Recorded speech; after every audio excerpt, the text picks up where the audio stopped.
حضرت مسلم موعود رضی اللہ تعالیٰ عنہ تھے اور ہم ان کے ماننے والے ہیں۔ اللہ تعالیٰ نے ہمیں تو یہ نعمت عطا فرمائی ہے، اس لیے ہمیں قدر کرنی چاہیے اور تفسیر کبیر پڑھنی چاہیے، اس سے فائدہ اٹھانا چاہیے۔ اور جیسا کہ میں پہلے بھی بتا چکا ہوں کہ صرف آج جماعت احمدیہ ہی ایک ایسی جماعت ہے جس کا اعلان ہے قرآن شریف میں کوئی آیت منسوخ نہیں ہے، تو باقی تو سارے جتنے بھی فرقے ہیں ان کے تو علماء نے یہی لکھا ہوا ہے کہ قرآن شریف کی بعض آیتیں بعض آیتوں کے ذریعے منسوخ ہیں۔ تو ایسے لوگ قرآن شریف کی تبلیغ کیا کر سکتے ہیں؟ وہ تو فوراً دوسرے ان کو ادھر ہی چپ کرا دیں گے کہ کون سی آیت منسوخ ہے اور کون سی نہیں ہے، کوئی کچھ کہتا ہے کوئی کچھ کہتا ہے، کوئی 500 آیتیں کسی نے کہیں، کسی نے 20 کہیں، کسی نے 5 کہہ دیں، اور اس کے بعد انہوں نے کہا ابھی دیکھتے ہیں کون اس کو باقی 5 کو حل کرتا ہے۔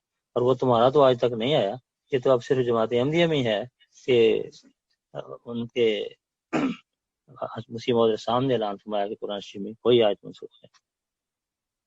تو بہرحال ہمیں تفسیر کبیر کی قدر کرنی چاہیے۔